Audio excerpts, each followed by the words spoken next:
boa noite, boa madrugada, Moeme-se. Hoje nós iremos conversar com o professor Diego, professor do Moema, graduado e mestre em Física. Hoje a gente vai saber um pouco da vida pessoal, a vida de escola, a vida na universidade e a vida como professor. Olá, Diego, tudo bom? Tudo bom, Marcelinho. Cuidado aí com as perguntas, pelo amor de Deus. Tudo bem. Dieguinho, eu queria que você me falasse qual é a primeira lembrança que você tem de escola. De escola?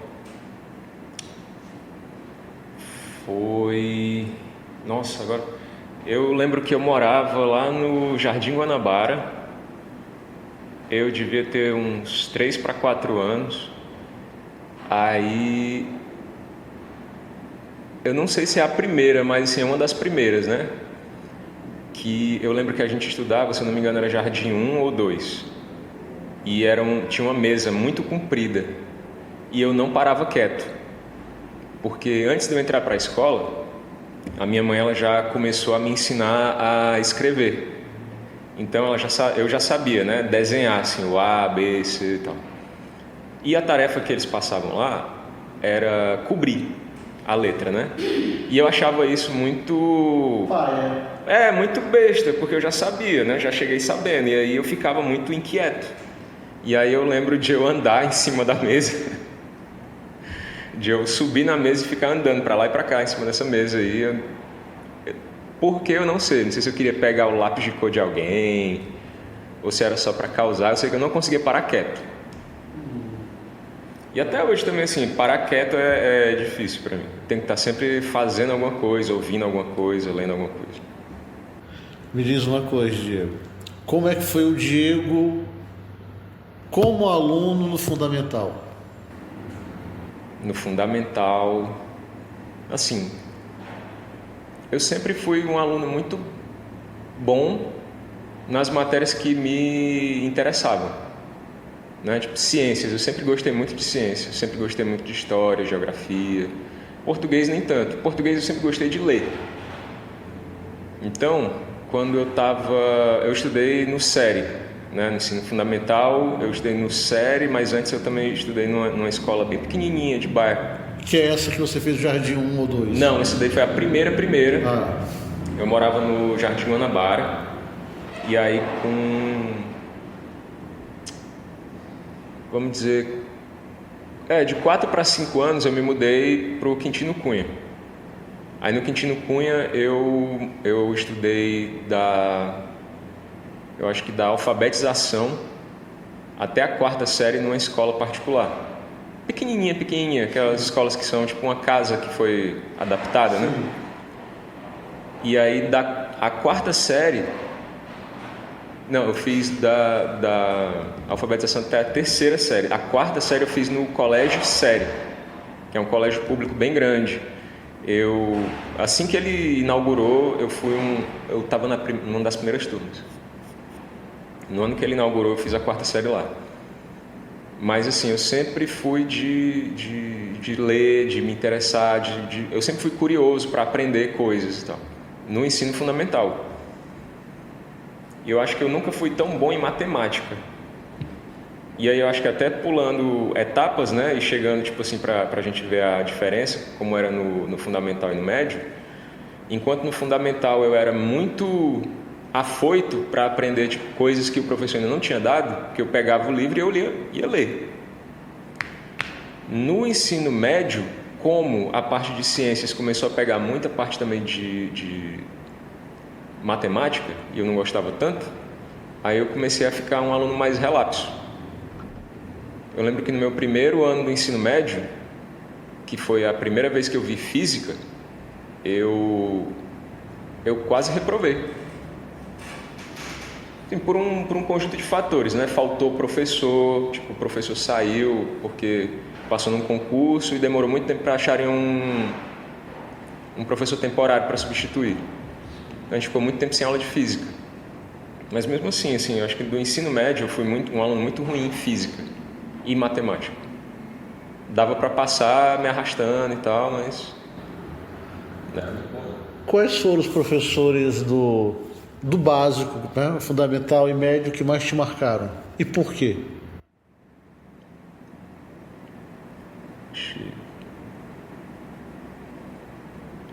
Eu acho que do ensino fundamental,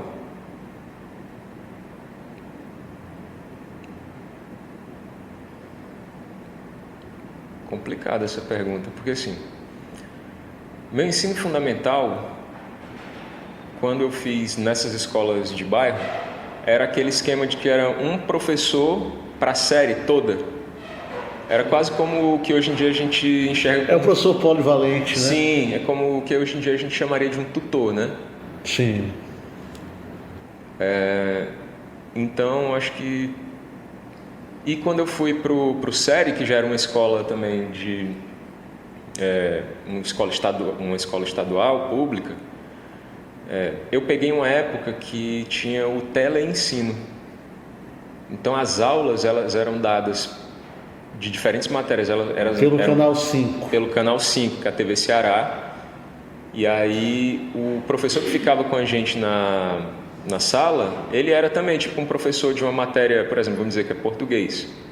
Uma professora de português. Mas ela que estava fiscalizando, vistoriando a aula de... Todas, né? Todas. Né? A aula de ciências que eu estava vendo pela televisão. E aí ela não sabia resolver algumas coisas, né? Tipo, tirar dúvidas. Mas eu acho que... Aí depois eu fui para o Colégio da Polícia. Isso no médio? Não, eu fui para o Colégio da Polícia na 7ª série. O Colégio da Polícia, se eu não me engano, ele foi criado em 97 e eu fui para lá em 98. Na 7ª série, que hoje em dia seria o 6º ano. Sim. 6º ano? Não, 8º. Né? Não, é isso mesmo, é o 6º. Não, porque hoje em dia a gente vai até o 9º. Isso, e antes era até o 8º. Então, hoje o 6º ano é a antiga 5ª. É isso mesmo que tu está falando. Né? Pois é, estaria no 8º ano, quando eu fui para lá, que na época era a 7ª série. Tem razão. Aí lá, os professores, eles tinham muito aquela postura de militar. Muito rígidos, não tinha uma coisa assim muito acolhedora com os alunos. Eu lembro que eu acho que no primeiro ano do ensino médio, que eu fui ter um professor de geografia, que eu gostava muito dele, das aulas dele, eu achava muito interessante, porque ele trazia um olhar crítico sobre as coisas, né? Tipo, vamos olhar para a Guerra Fria, como é que funciona, né? A política mundial, como é que os países se organizam, por que tal coisa acontece. Eu achava isso mais legal, é uma coisa mais diferente. Como era o nome desse professor? Era João Neto. Ele até, inclusive, eu lembro de uma história que ele falou que o pai dele, né, porque ele veio do interior, o pai dele era um senhor que era semi-analfabeto, mas ele gostava muito de ouvir o radinho dele. Ele ouvia muito notícias pelo rádio. Então ele dizia que o pai dele, apesar de ser um cara semi-analfabeto, ele era um cara assim que ele era muito inteirado do que estava acontecendo no mundo, e ele tinha um pensamento crítico. E eu lembro disso, dele falando isso aí, achei isso aí legal. Além do João Neto, mais algum? Tinha também, assim, acho que no 3º ano do ensino médio, eu tive um professor de física, 2 professores de física, na verdade. Um deles eu não lembro o nome, que era o professor regular, mas no 3º ano do ensino médio, eu participei da Olimpíada de Física. E eu ia para o colégio em julho para assistir aulas de física para estudar para essa Olimpíada. E esse professor não era o meu professor regular, ele era professor do outro turno. E esse cara era muito legal. Ele era um professor muito legal, ele era um professor mais despojado, né? Ele ensinava com mais humor. Assim, eu fui para essas aulas em julho, mas para ficar, assim, andar mais com os meus amigos, né? Não era todo dia, era mais por conta de ver os amigos e bagunçar depois no shopping, alguma coisa assim. E como era o nome desse professor? Israel. Aí o que é que faz um Diego que, quando tem o primeiro contato com a física, quase é reprovado para depois escolher física como profissão? Eu acho que, como várias coisas na minha vida, quando eu sou obrigado a fazer alguma coisa, eu não me engajo bem. Como se eu perdesse o gosto de fazer, sabe? E aí, quando eu estava no ensino fundamental, eu sentia que aprender era uma diversão. E quando eu entrei no ensino médio, eu vi que Era uma obrigação. Era uma obrigação. E era uma obrigação assim que eu tinha que me adequar também ao ritmo dos outros. Ao ritmo que estava sendo dado a matéria. E para mim, eu não estava conseguindo acompanhar. E aí eu acho que eu ficava com mais má vontade ainda. Eu não conseguia aprender. E também assim, eu acredito, né, que tem muita coisa também da falta de maturidade. Porque ensino médio você é adolescente. Então você não tem consciência do quanto aquilo ali vai ser importante depois. Então, depois que eu acabei o ensino médio, porque eu queria fazer, assim, eu sabia que eu queria fazer alguma coisa na faculdade relacionada às exatas. Eu queria trabalhar com computador ou com engenharia elétrica, alguma coisa assim. E eu tinha consciência de que a minha matemática e a minha física não eram boas. E aí eu fui estudar sozinho. Porque eu fiz a primeira vez, né, no final do ensino médio, eu fiz o vestibular para a UFC e não passei. Foi vestibular ou foi Enem? Vestibular, foi em 2002. Se eu não me engano, já tinha Enem, mas ele não servia como admissão. O Enem, se eu não me engano, surge em 96, que a gente ia no correio, fazia inscrição lá, pagava uma taxinha bem pequenininha, mas só servia para a gente saber como é que a gente estava com o nosso conhecimento, mas não servia para nada. Só faculdade particular, não muito bem avaliada, é que aceitava como vestibular para o aluno poder entrar. Eu acredito que, quando eu estava no terceiro ano, em 2002, o Enem ele já era utilizado pela UFC como uma espécie de... Primeira fase? Não era a primeira fase, mas ele servia para compor a nota final. Sim. Tinha a primeira fase, a segunda fase, e eu acho que a nota do Enem ela entrava para compor também parte da primeira fase. Sim. Mas assim, não tinha essa pressão toda, né? Sim. Eu lembro que eu fui bem nessa prova do Enem.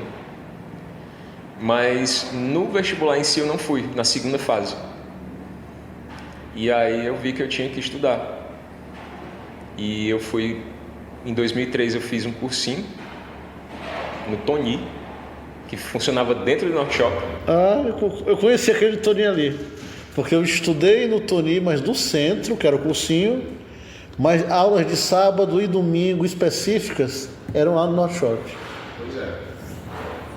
E aí eu fui melhor nesse vestibular, mas eu escolhi outra faculdade, porque primeiro eu tinha escolhido engenharia elétrica. Aí nesse outro eu escolhi engenharia de teleinformática. E nesse eu não passei, porque as vagas o número de vagas era menor.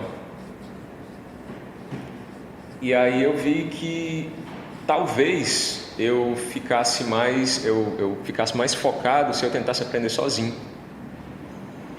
E aí, e também porque eu fiquei com muita peso na consciência, porque o cursinho não era barato. E eu fiquei com peso na consciência de ter feito o cursinho e não ter passado. Então, na minha cabeça, eu fiz meus pais gastarem dinheiro à toa. E aí eu fui estudar em casa. No ano seguinte eu fui estudar em casa mesmo. E como foi estudar em casa? Foi bom? Foi ótimo. Para mim foi ótimo. Conta como era a tua rotina estudando em casa. Eu decidi que eu ia pegar, porque assim, qual era a minha principal fraqueza? Era física. Matemática dava para desenrolar, mas física eu tinha que aprender quase tudo assim do zero, né?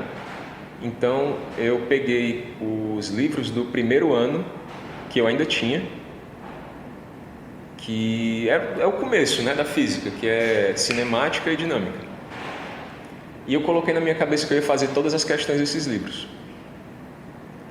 E aí todo dia eu acordava, sei lá, às 7h30, tomava café, e aí a partir de 8 horas da manhã eu começava a fazer questões. Eu sentava na mesa e começava a fazer questões. Ia até umas 12 horas.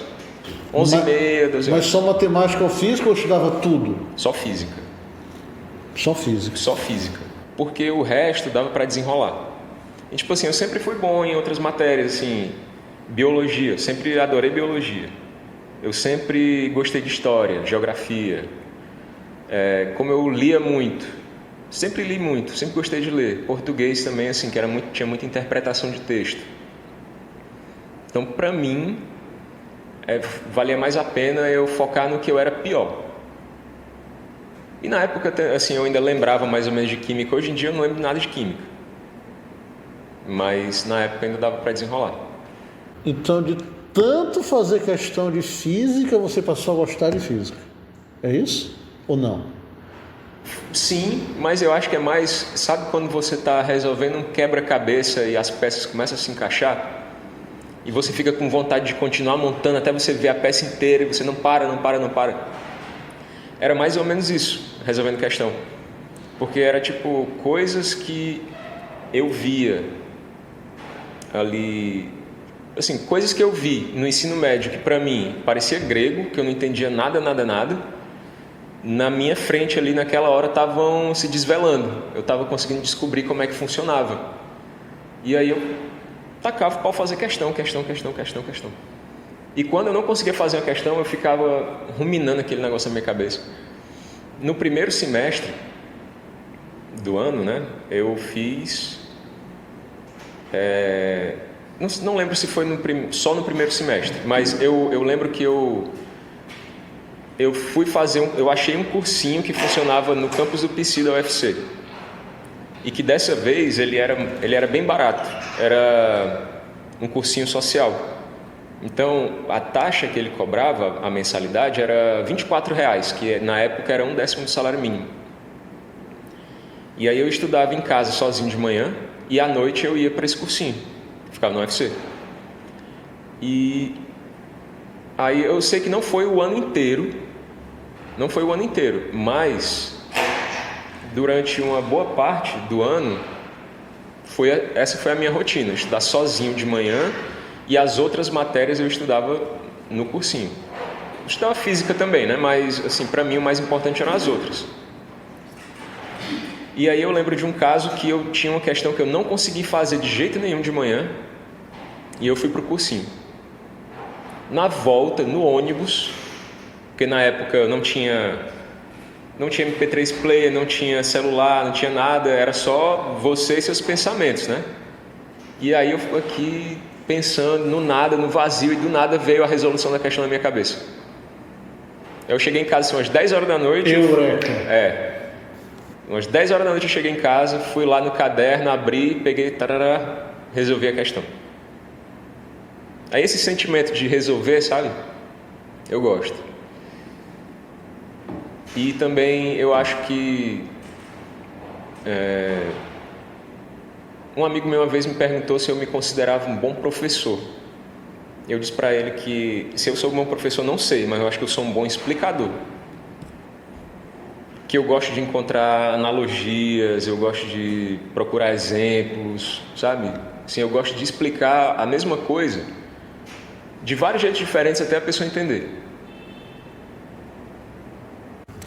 E aí me diz uma coisa. Você falou que tentou 2 engenharias antes, não foi? Uhum. E na UES? Você não tentou nada na UES quando tentou para a Federal?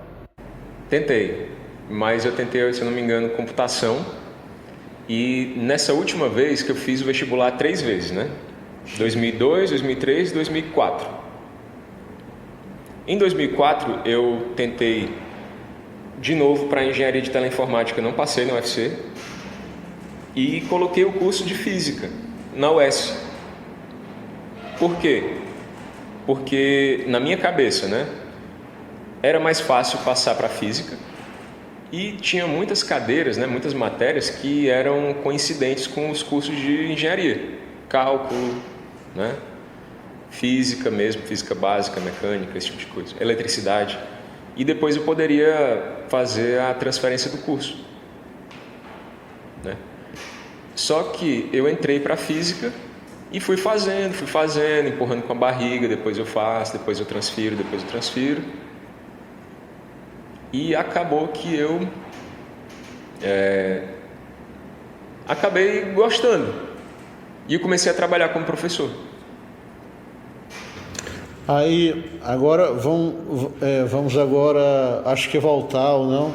Você também é técnico em edificações. Sou. Quando é que você começa a fazer edificação? Foi assim, eu parei quando eu comecei a trabalhar como professor, né? Isso aí foi 2008. Eu entrei para a faculdade, porque assim, eu fiz vestibular no final de 2004 e eu entrei no começo de 2005. Em 2008, eu não estava formado ainda, mas não sei se hoje em dia isso ainda é possível, de você estar cursando o curso superior e já poder começar a trabalhar como professor. Mas na época era possível. E como sempre teve uma carência muito grande de professores de física, eu comecei a trabalhar assim que eu levei o meu currículo para a SEDUC. Em qual semestre? Segundo, primeiro? Não, foi no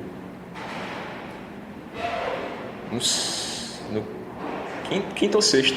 Eu acho que era chamado até de licença precária, se eu não me engano, na época. Não sei, porque quando eu estava na UES, tiveram algumas greves, se eu não me engano, tiveram 2 greves muito grandes. Então, de 2005 para 2008, se eu não me engano, eu estava realmente no 4º semestre. Estava do 4º para o 5º semestre. E aí eu comecei a trabalhar, fui dar aula no Adalto Bezerra. Aí eu fiquei no Adalto Bezerra se eu não me engano, de setembro de 2008 até março de 2009. Aí depois eu fui trabalhar no Visconde do Rio Branco. Eu estudei lá e detestei. Também detestei dar aula lá. Mas eu acredito que hoje mudou. Tá reformado, tá bem melhor. Mas na época que eu dei aula lá foi assim, muito, muito, muito ruim. Depois eu dei aula no Colégio da Polícia, que eu estudei lá no ensino médio e eu voltei lá como professor em 2010. E fiquei lá até 2012. E eu saí, assim, não foi em 2012 que isso aconteceu, se eu não me engano foi foi no começo de 2011. Chegou um professor do último concurso, e ele pegou várias turmas minhas. Então eu tinha um certo salário, né? Que eu dava aula para, se eu não me engano, umas 9 a 11 turmas, não lembro. Mas chegou esse professor e ele pegou, vamos dizer assim, 70% das minhas turmas. Eu fiquei com muito poucas horas no Colégio da Polícia. E aí eu comecei a ficar meio, assim, desestimulado. Porque quando você está trabalhando, você não consegue dar muita atenção pro curso da faculdade. Eu continuava fazendo, né? Aos trancos e barrancos, mas estava. Mas aí eu ficava pensando, enquanto eu não tiver um concurso, qualquer professor efetivo pode chegar e levar o meu emprego. E aí eu comecei a pensar em plano B. E eu também queria sair da UES.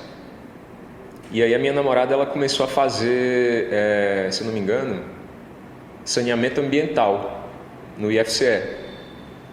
E aí ela me deu a ideia, né? Ela me estimulou a eu trocar, eu fazer a transferência do curso para o IFCE de Física e aproveitar que eu já estava lá e tentar fazer um curso técnico.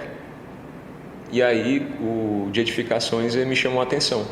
E aí foi isso que eu fiz. Eu fiz o Enem de novo e em 2011 eu consegui, eu fiz o Enem, passei para Física no IFCE.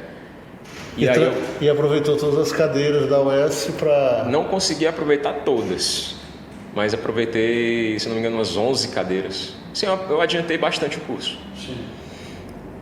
E um semestre depois, eu passei para edificações. E ao mesmo tempo, eu estava fazendo também Casa de Cultura Britânica. Que era ali pertinho. Que é ali pertinho. Juntou útil ao agradável. 2 cursos no único local. Isso. E pertinho, uma língua estrangeira no outro. Para ser muito preciso, tá? Porque assim, quando a minha memória volta, ela volta, sabe? Então, no meu primeiro dia de aula no curso de Física, ele também era o meu primeiro dia de aula no técnico? Não. Na Casa de Cultura. Na Casa de Cultura.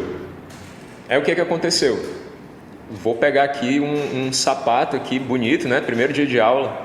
Fui pegar um sapato que eu não usava há muito tempo. Coloquei o sapato. Quando eu desço do ônibus em frente ao IF, que eu dou o primeiro passo para dentro do IF, o solado do sapato está descolado. Isso já aconteceu comigo. E aí eu vou lá, assisto a aula, né? Como quem não quer nada, lá fingindo que nada aconteceu. Aquela aula inaugural, né? Que você vai falar... Quem é você? Não, você vai ser apresentado aos alunos veteranos, e aí ia ter um trote, e aí eu dei um jeito de escapar desse trote, porque eu não ia sujo de ovo para a aula da cultura. E com sapato ainda? E ainda com sapato detonado. E aí eu consegui dar uma enrolada lá, sabe? E fiz sair a francesa. Sim. E aí eu fui para a cultura. No meio do caminho, aquela sola de sapato batendo me incomodou muito, eu rasguei ela, o resto. E aí fui para a cultura. E isso aí foi no primeiro dia de aula. E aí no semestre seguinte eu passei no técnico de edificações. E aí nessa época, ao mesmo tempo, é porque meu raciocínio é assim, ele vai e volta. Mas nessa época, ao mesmo tempo, eu ainda estava dando aula no Colégio da Polícia, só que com poucas horas. Então, ao mesmo tempo, eu estava, né, no segundo semestre de 2011, eu estava dando aula no Colégio da Polícia, fazendo casa de cultura, fazendo curso de física à tarde e fazendo edificações à noite. Tava pesado. Tava pesado. Só dava para fazer porque era tudo muito perto. Porque, tipo, da física para edificações era no mesmo prédio. Era. Assim, eu não sabia que era, mas tava ali no IFCE, né? Eu já tava lá, tava em casa. E lá, assim, tem um clima muito de colégio. É muito acolhedor, tem merenda, tem, assim, laboratório de informática, tudo muito bem feitinho, né? Assim, tudo muito legal. E a Casa de Cultura também, era só... Andava ali um pouquinho, andava uns... 7 minutos você já estava na Casa de Cultura. Tudo muito tranquilo. Aí você termina primeiro edificações ou física? Eu terminei primeiro edificações. Qual foi a experiência de fazer um curso técnico? Foi muito boa. Foi muito boa porque, assim, o curso técnico que eu fiz, a prova para entrar, o conhecimento que você tem que ter é o equivalente ao primeiro ano do ensino médio. Então, tinha muita coisa ali que eu já tinha feito. Por exemplo, tinha uma cadeira no primeiro semestre que era de inglês. E eu já estava terminando a Casa de Cultura.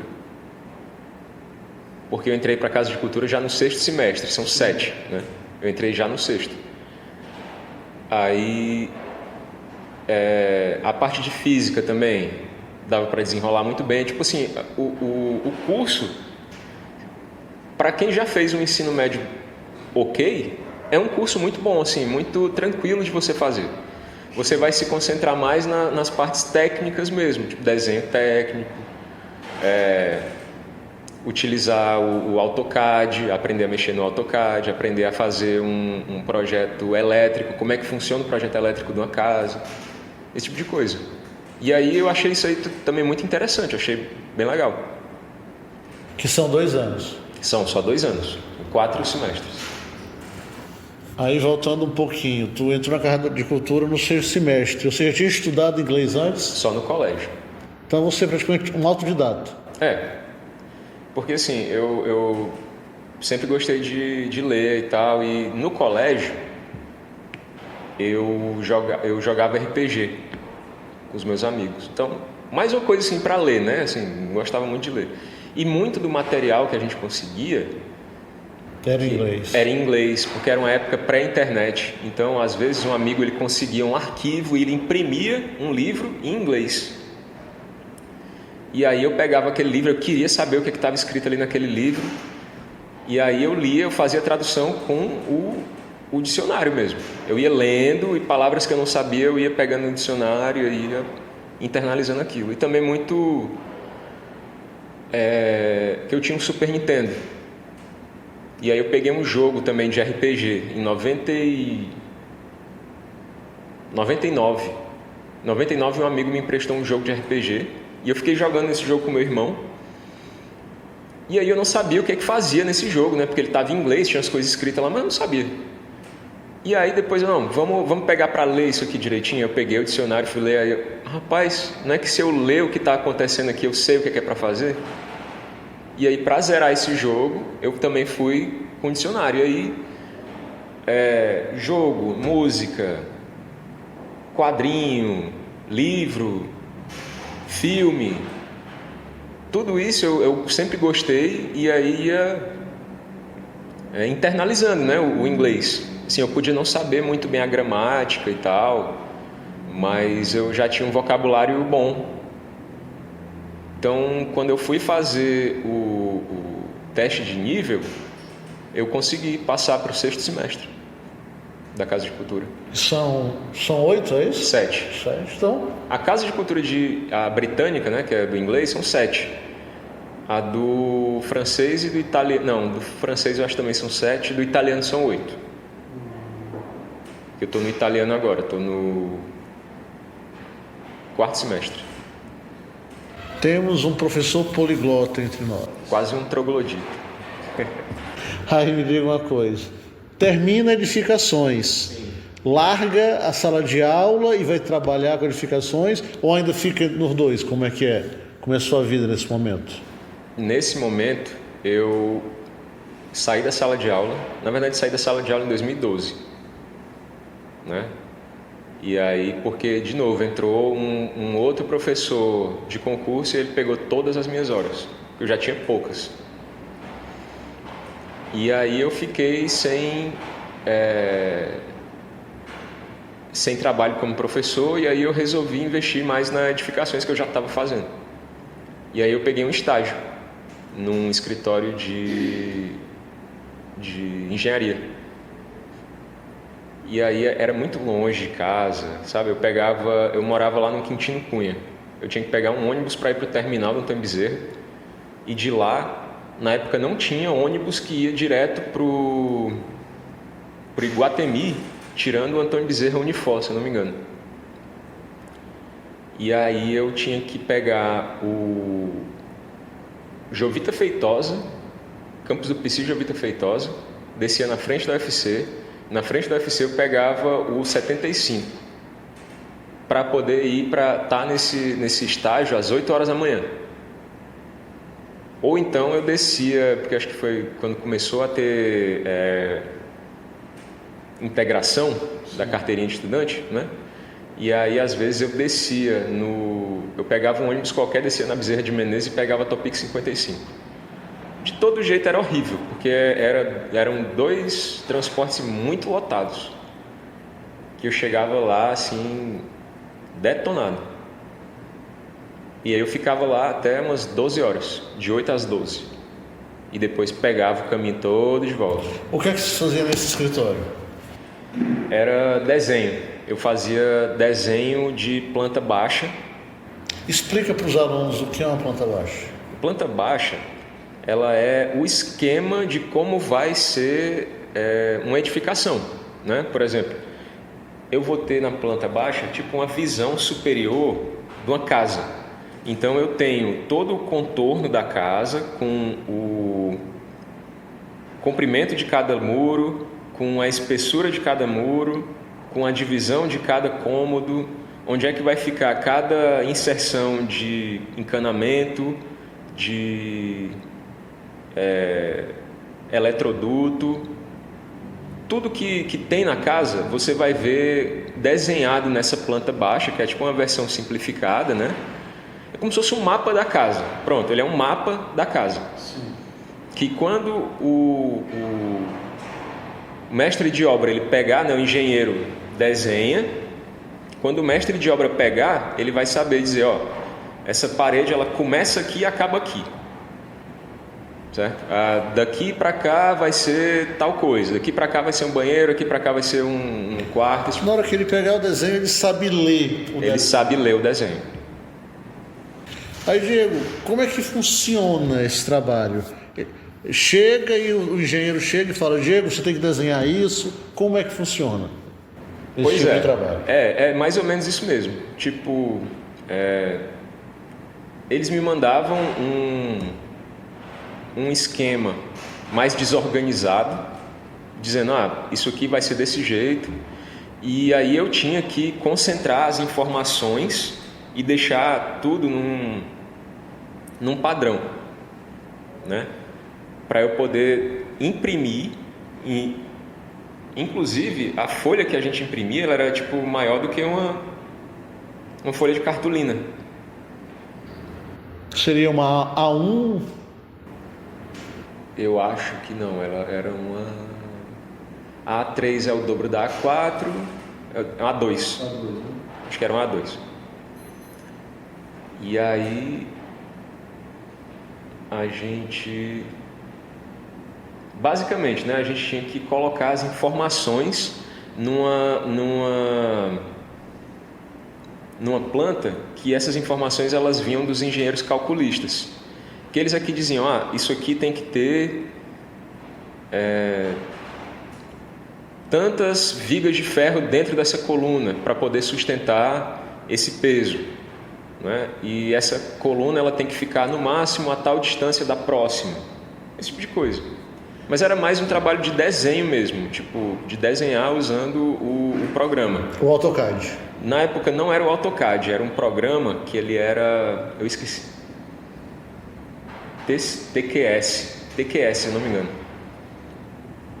Que ele era um programa que ele era muito melhor do que o AutoCAD, mas ele era também muito mais caro.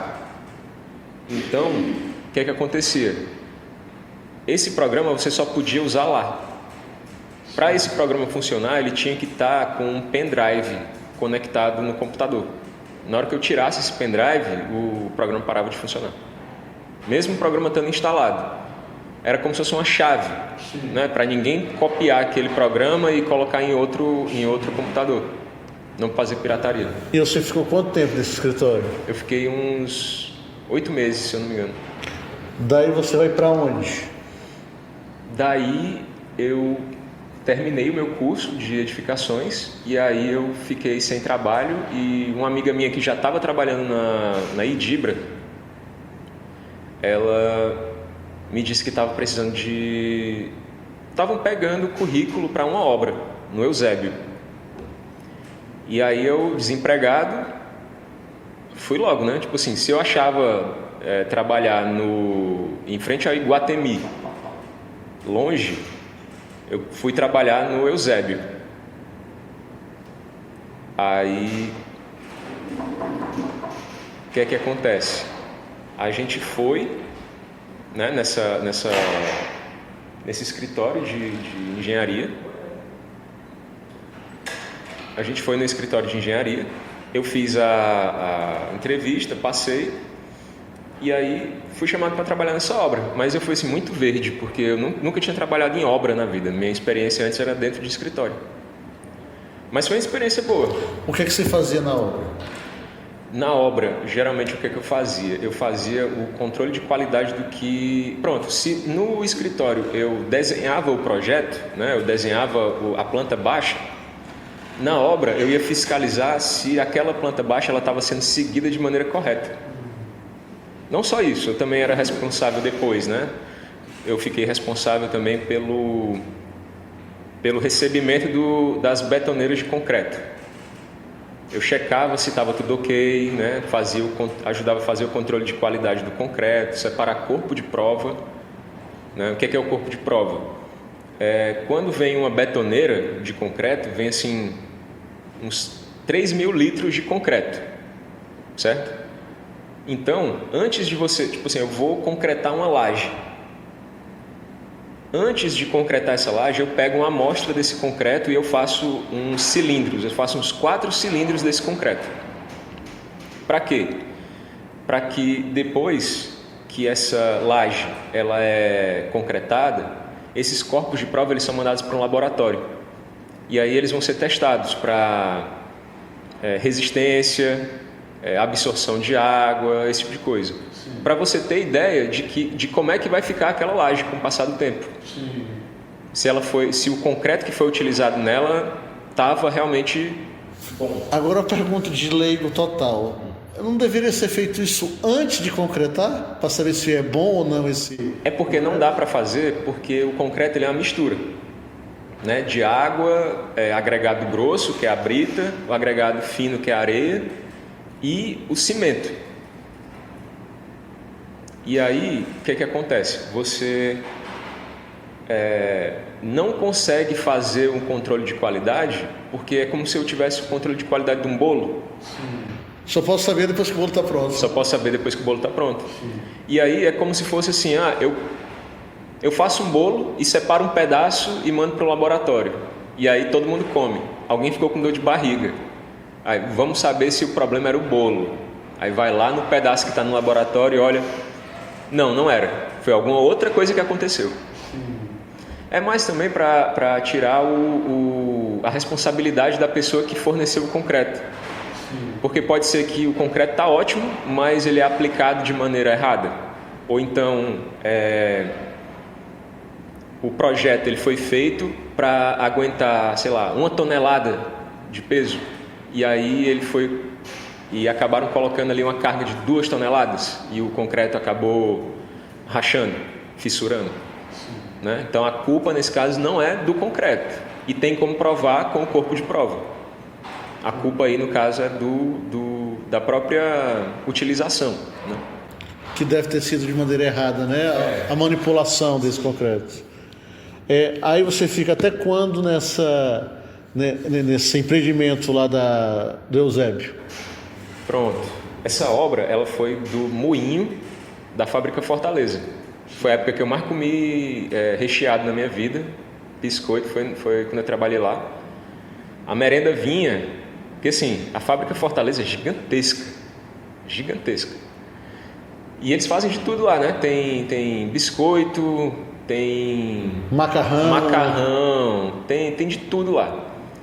E aí, biscoito de todo tipo, manteiga... Farinha de trigo... Farinha de trigo chegando e saindo o tempo inteiro. E aí, esse moinho, ele ia ser feito justamente para eles cortarem o custo, né? Porque estava vindo... Tinham que vir vários caminhões do moinho que eles já têm, da M. Dias Branco, lá no Mucuripe. Sim. E aí, para cortar custo de transporte, eles já iam fazer o moinho na própria fábrica. Né? E aí, beleza, é uma obra gigantesca. Tal. Tinha muita gente trabalhando lá. Eu fiquei nessa obra 9 meses. Mas assim, eu gostei no começo, mas eu não tinha acabado de fazer... a minha faculdade ainda. Eu ainda estava insistindo na física. Sim. E muitas vezes o trabalho na obra estava atrapalhando. Então eu não estava satisfeito. Né? Assim, o salário era pouco. Eu peguei por quê? Porque eu estava desempregado. E eu queria ter experiência para poder, quando eu quisesse pegar um trabalho melhor, eu já tinha experiência. Porque você...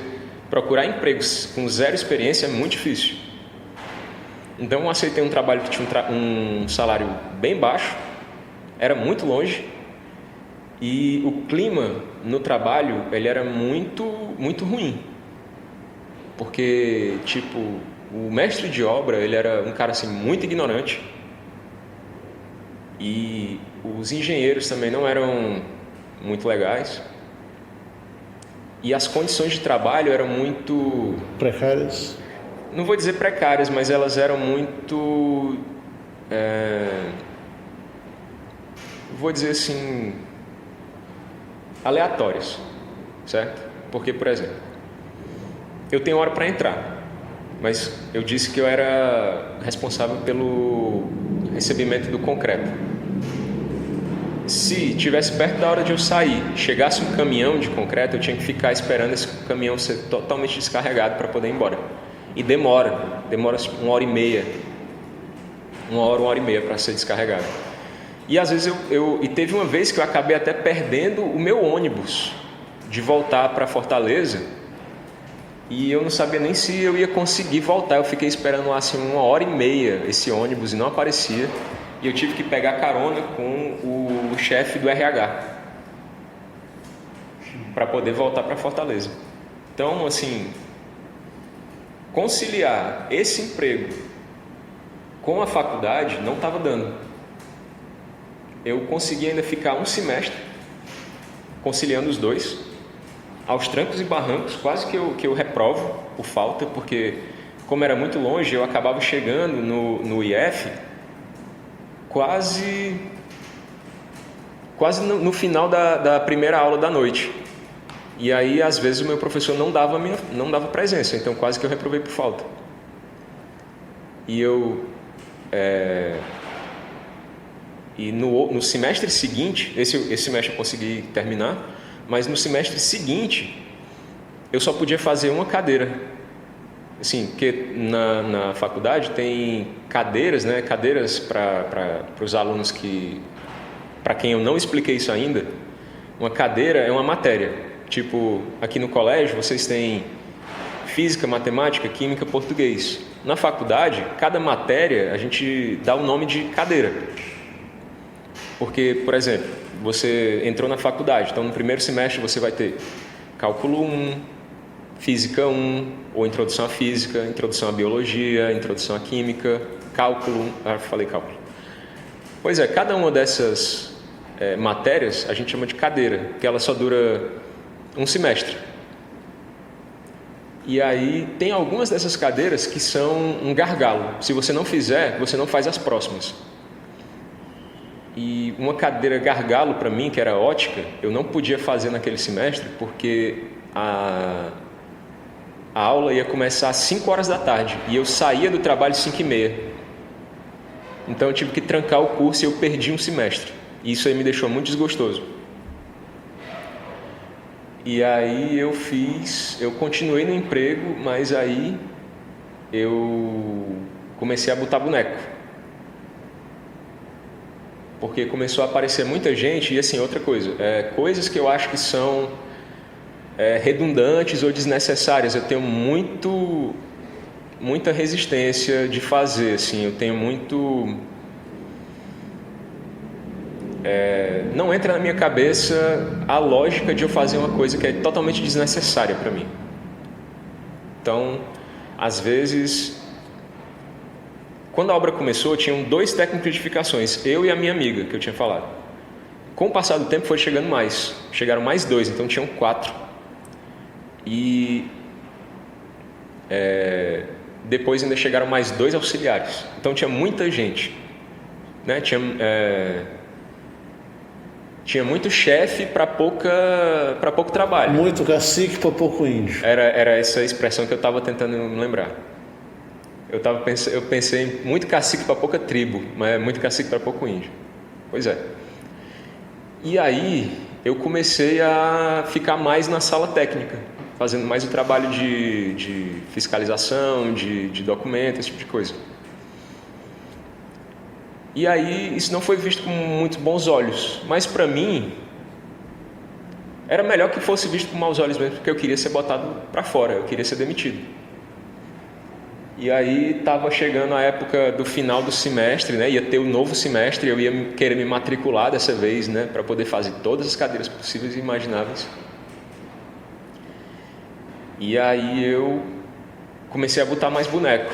E aí, acho que a gota d'água foi quando eu descobri que os auxiliares, eles estavam ganhando R$50 a mais do que eu. Os auxiliares tinham a mesma formação que você ou não? Não, eles eram estudantes de engenharia. Então eles eram auxiliares técnicos. Estagiários. Eles eram como se fossem estagiários. E eles estavam ganhando mais do que eu. R$50 a mais. E aí, opa, é aqui. Peguei o meu contra-cheque. Na frente de todo mundo, assim, eu vi o chefe do RH se aproximando. Ô Nilson, história é essa aí de auxiliar tá ganhando mais do que o técnico? Aí ele, que é isso, rapaz? Vamos conversar? Eu, não quero saber. Então, depois desse boneco aí, aumentaram o meu salário.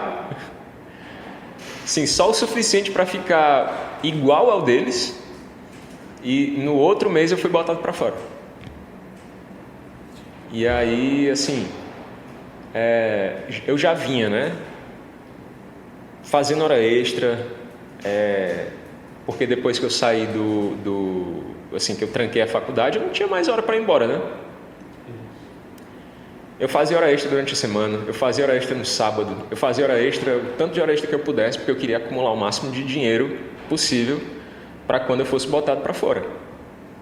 E aí eu fui colocado para fora e eu voltei para a faculdade e eu coloquei na minha cabeça que agora eu vou economizar eu vou usar, né, essa reserva de dinheiro o máximo que eu puder para eu não precisar mais trabalhar enquanto eu não me formar, para eu não deixar mais trabalho atrapalhar a minha faculdade, porque senão eu podia chegar no nível de um professor meu do cursinho. Eu falei que eu fiz o cursinho em 2003 lá no Toni.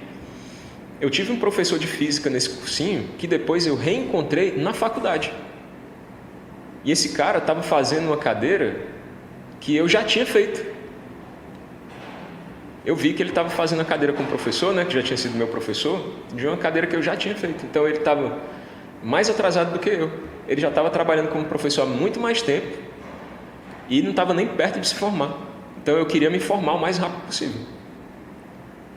E aí foi o que aconteceu. Eu peguei o salário de desemprego, peguei a rescisão, e aí eu fui gastando aos poucos, né, com passagem, e fui racionando esse dinheiro o máximo que eu consegui. E também eu conseguia, eu consegui dar aula em curso técnico à distância. Eu era tutor acho que era protécnico, se eu não me engano. Tinha um protécnico. É o protécnico. E aí eu acho que eu fui professor do protécnico, acho que 2 vezes, acho que 2 semestres eu ainda consegui. A bolsa era pouquinha, era tipo R$700, se eu não me engano. Mas mesmo assim, já ajudava bastante. Para quem não estava com nada, né? Não estava recebendo nada.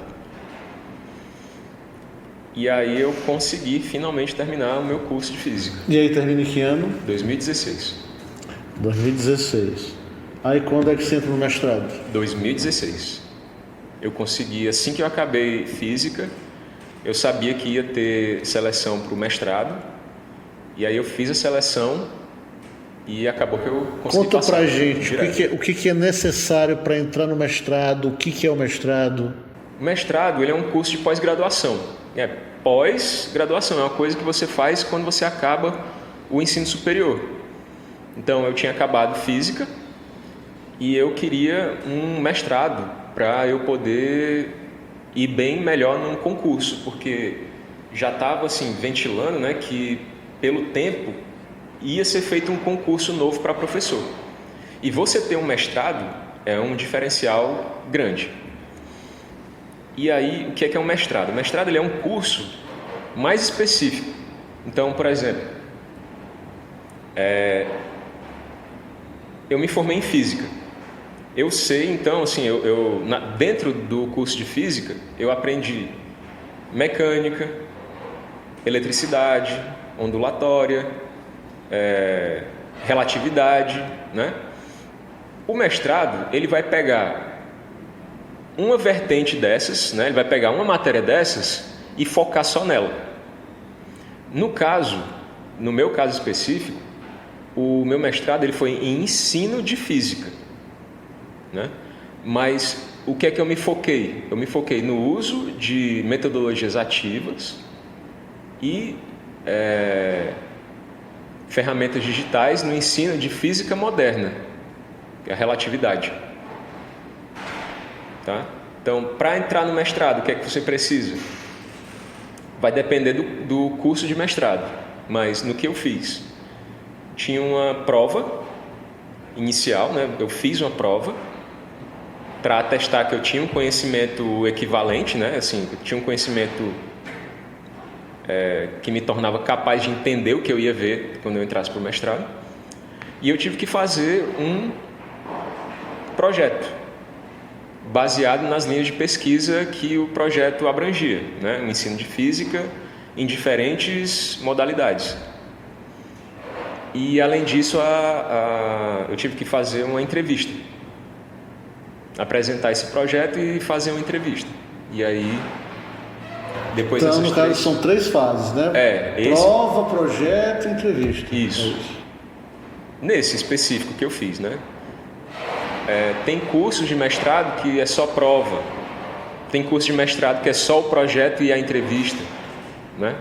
Vai variar, vai depender. E, ao mesmo tempo, assim, antes de eu receber o resultado do mestrado, eu me inscrevi numa especialização, que é uma pós-graduação também, mas é uma pós-graduação mais simples, né? E essa daí eu fiz pago. Eu fiz particular. Aí você é mestre em quê, Dieguinho? Eu sou mestre em ensino de ciências e matemática, com ênfase em ensino de física. Aí você termina o seu mestrado quando? Dezembro de 2018. Que é o ano que você faz o concurso para o Estado, é isso? 2018? Isso. A prova do concurso foi em outubro. A prova escrita, né? A prova objetiva foi em outubro.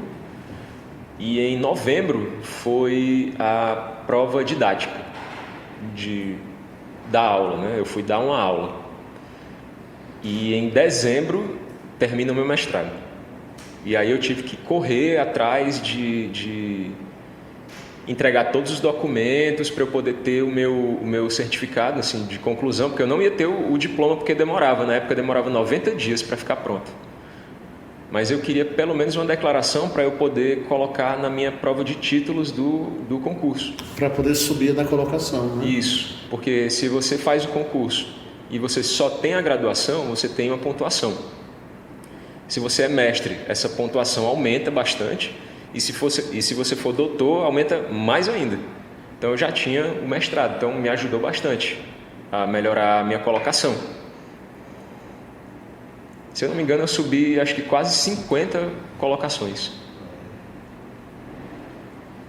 Mas aí vem a pandemia. Vem a pandemia. Vem, na verdade, sim, a promessa de ser chamado, né? Porque comecinho de 2019, porque assim, eu sou muito ansioso. Então, toda essa época do concurso, eu estava muito tenso. Pensando que eu ia ser reprovado a cada fase, né? Só que passaram todas as fases, mas eu ainda estava tenso porque eu queria que o meu nome saísse na época era no Diário Oficial, né? Mas eles publicavam na página da UES, que foi quem fez o concurso, que era a banca do concurso. E aí, finalmente, em março de 2019, sai. E aí eu, finalmente, né? Consigo respirar aliviado, passei no concurso. Aí depois entra outra ansiedade, que é não fui chamado ainda.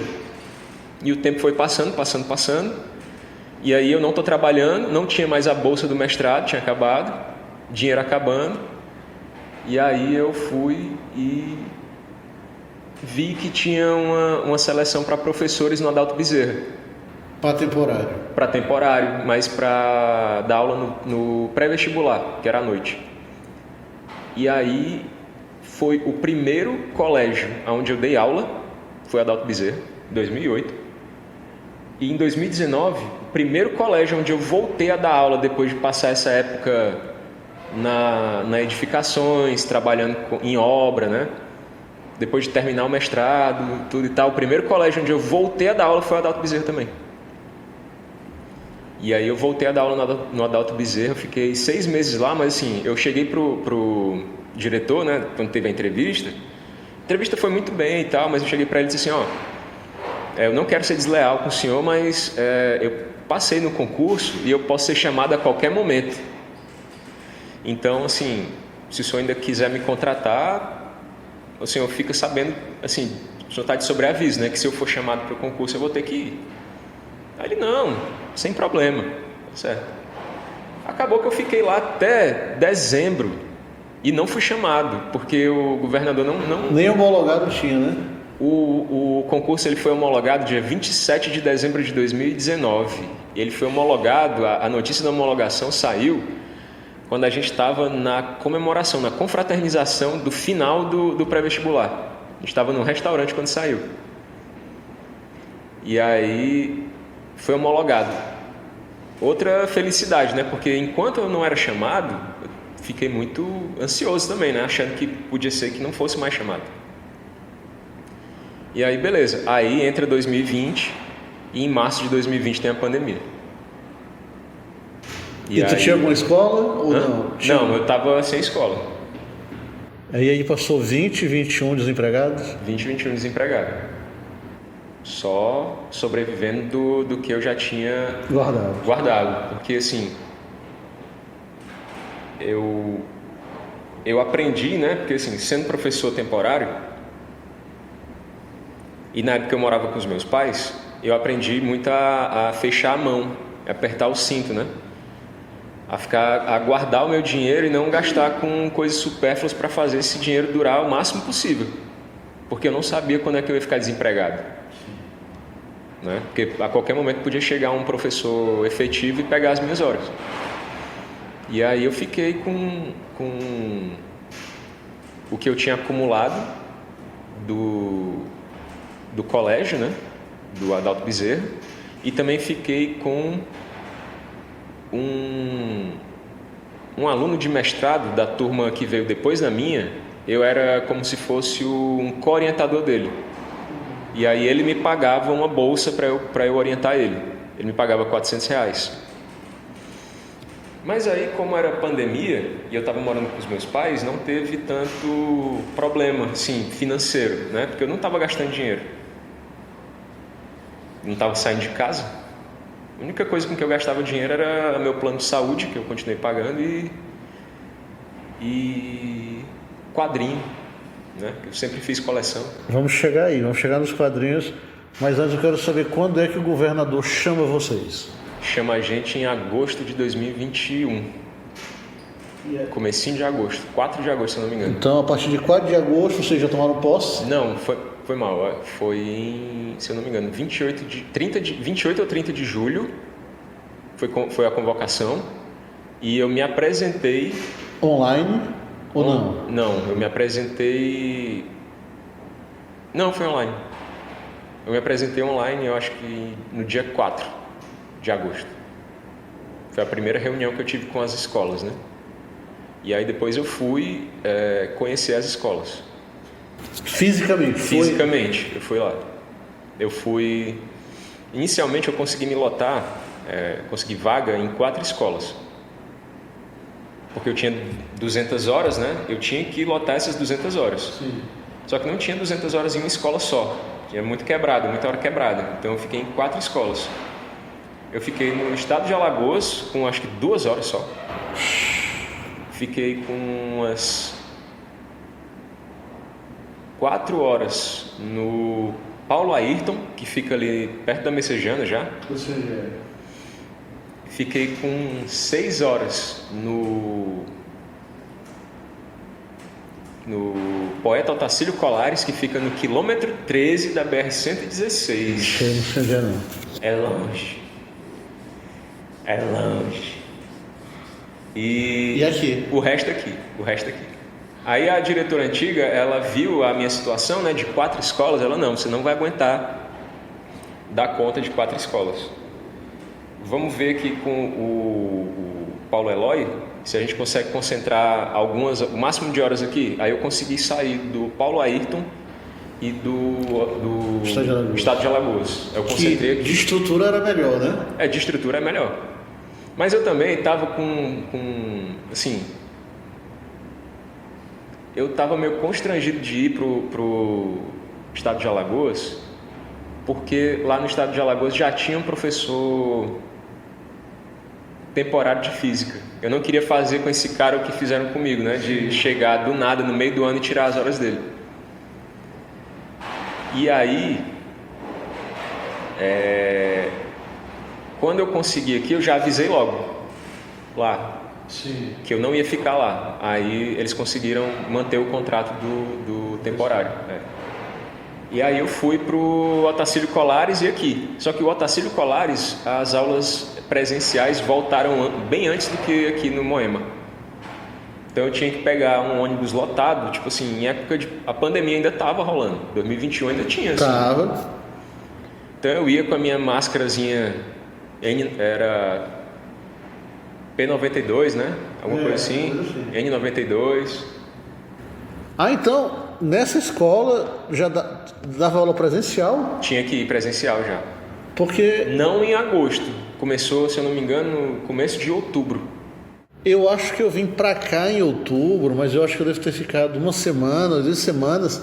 Acho que foi para preparar para SPAES em 21. Foi, mas vinham só, tipo, tinham 2 turmas de terceiro ano, vinha só o terceiro ano, e aí vinha, num dia vinha o A, no outro vinha o B. Tanto é que foi, acho que foi coisa assim de 2 semanas, e aí quando foi 22, foi que voltou mesmo assim até junho, todo mundo de máscara, né? Eu fiquei de máscara acho que o ano todo. Pois é, fiquei aqui e no Otacílio Colares, aí quando foi no outro ano, aí eu consegui lotar tudo aqui. Qual é a sensação de você saber que agora você é um funcionário público com estabilidade? No momento que você tomei posse. Nossa, cara, foi assim.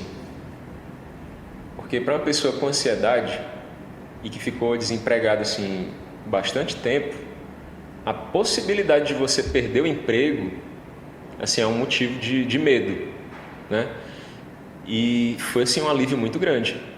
Mas assim, quem tem ansiedade não fica aliviado o tempo inteiro, né? Então, eu senti um alívio muito grande quando eu passei no concurso, mas depois eu fiquei com receio de não ser chamado. Depois eu fui chamado. Aí depois eu fiquei com um receio muito grande Do probatório. de não passar no probatório, mesmo fazendo tudo certo. E aí eu passei no probatório. Mas, assim, às vezes a ficha... Às vezes eu não me toco assim que a ficha já era para ter caído. Sim. Mas caiu. É uma sensação muito boa, assim, é um alívio muito grande de você Poder se planejar, né? poder se planejar, você poder contar com aquele dinheiro todo mês, você saber que daqui a 2 anos, se acontecer uma crise econômica grande, você não vai perder o seu emprego. Né? É uma coisa, assim, uma sensação muito boa, dá um alívio muito grande assim, na consciência. Assim, se eu não tivesse passado no concurso, eu não sei não sei como é que eu estaria, assim, mentalmente. Agora vamos chegar para a parte da leitura. Quando é que você começa a ler? O que é que você começa a ler? E se alguém te incentivou a ler? De incentivar a ler, minha mãe sempre me incentivou a ler. Ela sempre, assim, antes da gente ir para o colégio, tanto eu, meu irmão e minha irmã, antes da gente ir para o colégio, ela pegava, bora aqui fazer o ABC, a E, I, O, U, né? Ensinava a fazer as letras e tal, ensinava algumas palavras, ela gostava disso. E aí, eu acho que a primeira coisa que eu li foi, é bem específico, mas foi uma cartilha de prevenção contra a cólera que circulava em 92. Isso, você tinha quantos anos? 7 anos, talvez. 91, 92, sei, por aí. Que era do Capitão Saúde. Era assim, era para conscientizar a criança mesmo, né? Era o super-herói que ele ensinava, como é que você fazia para se livrar da cólera, porque estava tendo uma epidemia de cólera aqui em Fortaleza. E aí eu vi aquilo ali e eu achava, assim, eu já assistia desenho animado. E aquilo ali para mim era um desenho animado que eu podia ver e rever a hora que eu quisesse, né? Aí depois foi Turma da Mônica. Comecei a ler Turma da Mônica. Mas como é que chegava para você? Teu pai ia à banca, comprava para ti? Como é que era? Eu acompanhava eles quando eles iam fazer as compras do mês no supermercado. E aí tinha uma banca na frente. E aí eu comecei a pedir, assim, né? Compra pra mim. Aí pegava e comprava. Os quadrinhos, né? Da Turma da Mônica. Do Chapolin, do Chaves. Tinha o quadrinho do Chapolin, do Chaves. Eu lembro que eu tinha até uma revista do Super Mario. Antigaço. Você já se desfez com o tempo, né? Então toda vida que eu ia pro supermercado, você comprava, ia junto e trazia uma revistinha. Eu ia junto e trazia uma revistinha. E aí, como é que foi esse processo? Quando é que chega a Marvel? Quando é que chega a DC? Cara, eu lembro que eu gostava já do desenho do Batman que passava no SBT. Aquele do Batman do queixo quadrado. Sim. Aí, não era do Super Amigos, né? Porque o Super Amigos já era meio infantilzão pra mim.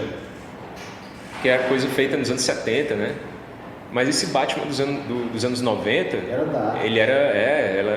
parecia muito com o filme do Batman, que tinha tido o filme acho que em 89, né? Isso, 89, depois 92. Depois 92, Batman Retorno é de 92. E aí eu comecei a assistir X-Men também, passava, tipo, então os super-heróis eles começaram a aparecer pra mim mais em desenho animado. E aí quando eu fui na banca e eu vi que tinha o quadrinho do Wolverine e do Batman, aí eu, como bom irmão mais velho, né, eu me aproveitei do meu irmão mais novo. Então eu queria o quadrinho do Wolverine e eu queria o quadrinho do Batman, mas eu só podia escolher um. Aí eu escolhe do Batman aí pra ti. Então aí eu lia o que ele comprava e ele lia o que eu comprava também, né? Sim. Mas aí foram as primeiras HQs que Você chegou até aquela do Wolverine que era rasgado? Eu tenho ela até hoje. Eu comprei aquela, inclusive foi a única vez na minha vida que eu vi um comercial de TV sobre uma revista em quadrinho, e quando eu vi eu fiquei doido e fui na Pontes comprar. Eu acho que o primeiro que eu vi foi o do Batman tendo a coluna quebrada. Sim, eu tinha aquela também. O Bane quebrou a coluna dele. Isso. Que era... Como é que era o nome? Eu acho que é Batman número 1. De 94. A numeração... A Queda do Morcego? A Queda do Morcego. A saga... A saga maior é a Queda do Morcego. Que aí depois o Azrael é que vai encher o manto. Sim. Aí se eu não me engano, eu acho que até hoje eu tenho aqui a HQ que o Azrael se vinga. Ele encontra o Bane e quase mata o Bane. Que o comissário Gordon percebe que aquele cara não é mais o mesmo Batman de antes. Aí eu tinha essas duas HQs, né? Que era do Wolverine e do Batman. E a primeira vez que eu li a HQ do Batman, nossa, isso é mais assim, é mais adulto do que eu pensava. Tipo, quando os personagens eles se referiam à heroína, aí que heroína? Mulher Maravilha? Aí não, era droga que eles estavam falando. Porque tipo, no desenho da televisão as coisas são mais assim...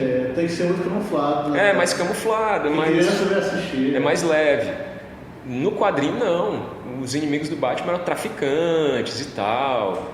E eu lembro que essa história marcou muito porque o vilão da história, ele não era um vilão propriamente dito, ele era quase um anti-herói. Porque ele era um cara que ele era o Aranha Negra. Sim. Ele era um cara que ele era ex-viciado. A mulher dele era viciada em droga ainda, ela ainda não tinha conseguido se livrar do vício. E eles tinham um filho pequeno. E aí o que acontece? Uns caras, eles dão para ela guardar heroína pura, sem estar diluída ainda. E ela, como era uma viciada, ela foi lá e usou essa heroína pura e teve uma overdose e morreu. E o filho, não sabendo que aquele pó branco era heroína, ele colocou, achando que era açúcar, no sucrilho. Aí ele come e morre também. E aí quando ele chega em casa, que ele vê aquilo, ele fica maluco e ele começa a ir atrás da gangue, né? Tipo assim, ele começa a matar todo mundo. E o Batman, ele é aquele cara que quer controlar os danos, né? Tipo assim, ele quer prender as pessoas, mas ele não quer que ninguém morra. E aí ele começa a lutar contra o Aranha Negra e contra a gangue também ao mesmo tempo. E no final das contas o Batman ele descobre o plano do Aranha Negra, mas é tipo tarde demais. Quando o Batman chega na casa do Aranha Negra, ele descobre tipo uma carta de despedida, contando a história dele, né? Como a mulher dele e o filho dele morreram, e que ele só ia descansar quando ele mesmo tivesse morto e todo mundo que fez aquilo tivesse morto também. E aí é mostrado em paralelo o Batman lendo essa carta e ele no covil dos bandidos, já tipo dominado, mas ele tinha escondido uma bomba amarrada no peito e aí ele se mata e mata todo mundo. E o Batman acaba lá assim com a cara desolada, sabe? Tipo assim, ele não conseguiu salvar ninguém. Ele chegou tarde demais para salvar a mulher e o menino e ele também não conseguiu convencer o cara a não matar os outros. E aí aquilo ali ficou na minha cabeça, tipo... Cara, quadrinho não é só Turma da Mônica mesmo, né? Não é aquela coisa rasa. Ele pode ter uma carga emocional grande. Pode ter uma história densa. Homem-Aranha, que foi foi onde eu comecei com o herói, a vida do Peter Parker é uma merda. O cara vive liso, tentando salvar todo mundo, nem sempre dá certo, vive atrás de fotografia, vive atrás do emprego, é frustrado porque não conseguiu fazer a faculdade, o cara com QI desse tamanho, e quando está com o uniforme é soltando piada o tempo todo. Quadrinho é muito interessante. Quadrinho é muito interessante. E tem anos e anos e anos e anos aí de histórias com personagens. Então, se você pega uma história do Homem-Aranha que não é tão legal, você pega uma de 5 anos atrás que é ótima, fantástica. Tem fases, né? Tem escritores melhores e piores. E eu ia até te falar que a gente estava conversando lá na sala dos professores mais cedo, que muitas coisas assim a gente descobre lendo quadrinho, que a gente acha que não tem nada a ver. Isso. E aí tem um quadrinho muito legal, aquele que eu te falei, né, do Akhenaton, que fala a história do Akhenaton. Ele é um quadrinho que não é da Marvel nem é da DC. Ele é de uma editora chamada Valiant. Eu já ouvi falar, mas nunca li nenhum quadrinho deles. Que é muito interessante, é muito legal. Que esse quadrinho chama Archer e Armstrong, ou é Armstrong e Archer. Que é um cara imortal, que ele depois você descobre que ele é que ele vem lá da Mesopotâmia. Ele está vivo desde a época da Mesopotâmia, e a lenda do Enkidu e do Gilgamesh foi inspirada nele. Ele é o Gilgamesh. Sim. E aí ele está vivo até hoje e tem um lance muito legal com história, porque tipo, como ele é imortal, ele já foi amigo ele foi amigo do Michelangelo. Sim. Né? Ele foi amigo ele conheceu, sei lá, não sei, sabe? Tipo, ele vai falando essas coisas. E é bem legal assim.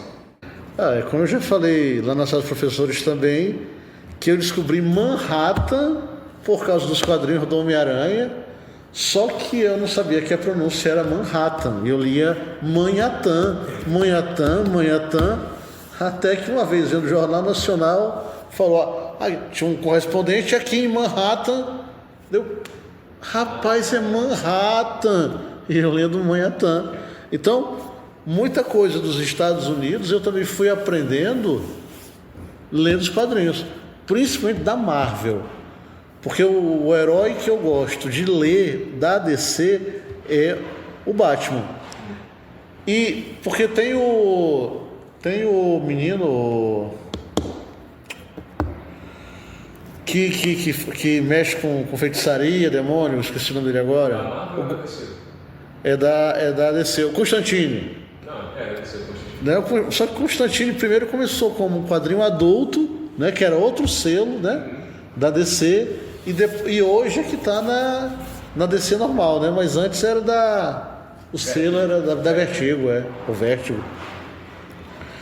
Então, sim, vamos lá. Daí você começa um quadrinho, quando é que os livros chegam para você? Os livros, eles chegam muito por causa do colégio, né? Que na época a gente era obrigado a ler alguns livros que tinham os paradidáticos. E os livros que eram exigidos pela UFC, que você tinha que ter lido, né? Os 10 livros. Os 10 livros da UFC. Mas, assim, eu vou te falar a verdade que eu odiava, como sempre, coisas que eu sou obrigado a fazer, eu geralmente não tenho gosto. Eu não me estimulam a fazer, eu fico com má vontade. E aí, quando acaba o colégio, o que é que eu faço? Eu pego livros que tem lá em casa, assim, enciclopédias, né? Sim. No meio dessas enciclopédias tinha Dom Casmurro. Eu peguei Dom Casmurro para ler. Muito bom. Pois é, se eu tivesse sido forçado a ler, eu não teria gostado. Para mim, o Dom Casmurro é melhor livro do Machado. Enquanto quase todo mundo acredita que o melhor é o Memórias Póstumas de Brás Cubas, eu prefiro Dom Casmurro. Pois é. Aí, depois que eu li esse, eu li Volta ao Mundo em 80 Dias. Júlio Verne. Que tinha lá também. Aí, depois...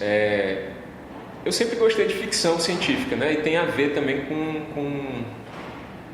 o... Como é que eu posso... Com o lance dos quadrinhos, o lance do RPG, que eu gostava muito do RPG, né? Mas o livro do RPG eu não posso considerar que é... Que é literatura? Que é literatura, que é um livro de regra, né? Ele fala sobre aquele mundo e aí a sua imaginação preenche as lacunas e tal, né? Mas não é uma narrativa. E aí eu li, acho que depois, o Senhor dos Anéis, que eu devorei aquele livro. Nunca li o Senhor dos Anéis. Eu comecei a ler uma vez o Silmarillion. O Silmarillion é muito difícil. O Silmarillion, ele é o Velho Testamento do Senhor dos Anéis. Porque ele se passa, tipo, do começo das eras. Então ele tem todo aquele lance de texto religioso mesmo, tipo, não sei quem, que é filho de não sei quem, que fez tal coisa. E assim, é bem chatinho assim. O Silmarillion, eu vou te dizer, ele é mais legal você contar a história para uma pessoa do que você ler. Porque, quando Fingolfin chegou nas portas da fortaleza de Morgoth e gritou: sai daí, seu escravagista covarde, me enfrente como homem. É foda. Mas você lê isso, assim, é meio chato, sabe? Para você chegar nessa parte, a imagem que você forma na sua cabeça quando você está lendo, ou então, tipo, você leu, aí depois você cria aquela imagem na cabeça, geralmente ela é mais... O gostoso da leitura é que o filme é teu, é o teu filme. A escalação dos atores, o enquadramento... Eu só faço isso, quando eu tô lendo qualquer livro de ficção que eu estou lendo, eu sempre estou colocando ou um ator brasileiro ou um ator de Hollywood, são os meus personagens ali. Uhum.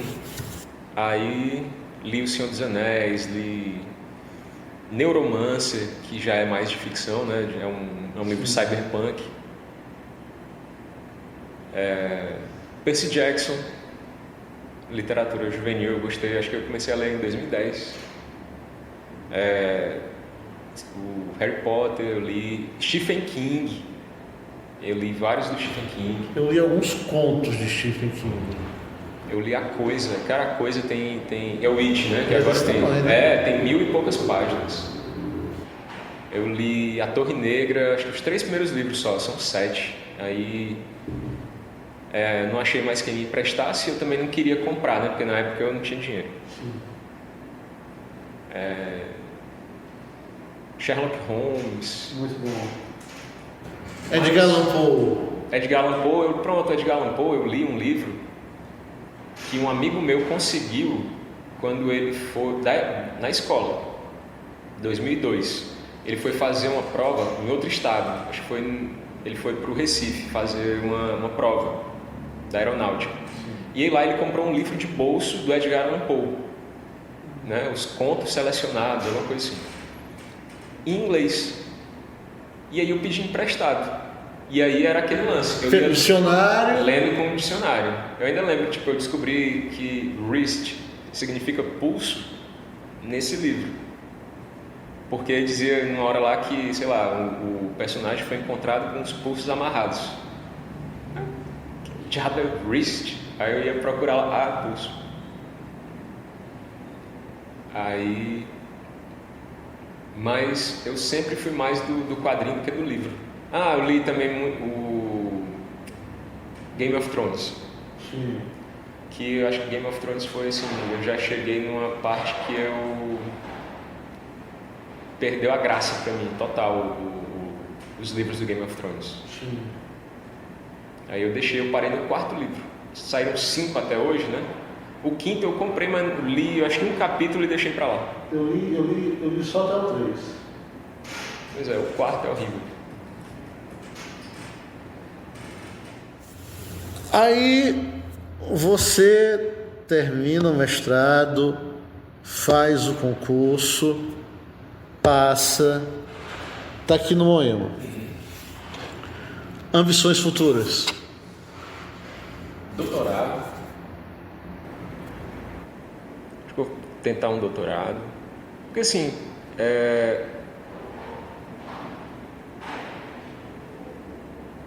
assim, eu acho que eu não sou uma pessoa muito ambiciosa no sentido de conquistar coisas.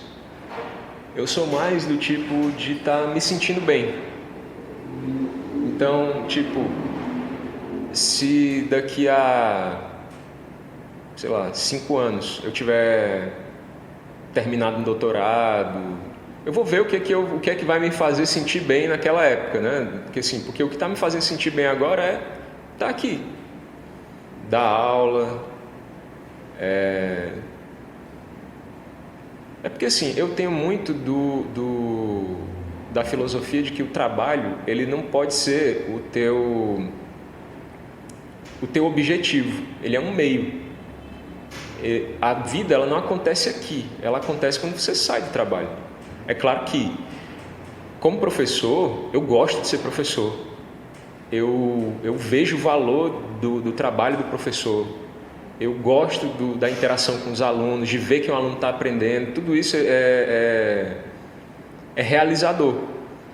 Eu não estaria feliz se eu tivesse numa profissão em que eu não vejo significado. Tipo, se eu tivesse ficado naquela obra, se eu tivesse ganhando o dobro do que eu estou ganhando agora, mas trabalhando na obra, eu não ia estar feliz. E hoje em dia eu estou. Tô morando com a minha namorada, a gente está dividindo a vida juntos, eu tenho meu emprego. Para mim está tudo assim muito no nice. Quem diz que a gente tem que sair da zona de conforto tá doido. E para mim isso aqui está muito confortável agora. Mas assim, claro, a vida vai acontecendo, né? E assim, eu não sou muito de planejar.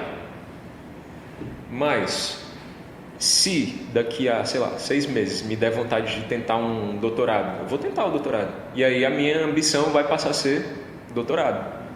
Se depois do doutorado aparecer, sei lá, não sei, a possibilidade de fazer um curso de gestão escolar para futuramente ser um diretor, vai ser a minha ambição. Mas eu não gosto de me planejar com tanta antecedência assim. Sim. Sabe? E tipo, não sei, pode ser viajar também, né? Pô, quero, sei lá, aproveitar a vida. Eu quero estudou para viver. Eu quero viver, eu quero ser feliz, né? E a felicidade, a nossa vida, querendo ou não, ela acontece fora daqui. É porque às vezes quando a pessoa faz, qual é a sua ambição, né? Qual é o seu próximo objetivo? Geralmente as pessoas associam isso ao trabalho, a dinheiro, né? A dinheiro. E assim, graças a Deus, assim, para mim, eu tô numa situação, eu não tô rico, né? Mas para quem passou muito tempo desempregado, eu tô numa situação bem interessante, bem confortável para mim. Outra faceta tua que você gosta muito dos jogos de carta é Magic, não é isso? Fala o que é o Magic, por que você gosta. Para quem nunca viu, tenta ser o mais didático possível explicando o que é o Magic. Gente, quem quiser agora deixar o episódio rolando e beber uma água no banheiro, voltar daqui a meia hora, pode, viu? Porque vai ficar chato agora. Porque assim, o Magic, ele é um jogo de cartas que ele tem um fator de imprevisibilidade grande, porque são 60 cartas, né? Mas ao contrário do xadrez, que tipo, eu vou jogar contra você e você está vendo todas as minhas peças e eu sei quais são as tuas peças, quais são as tuas possibilidades de jogada. No Magic não.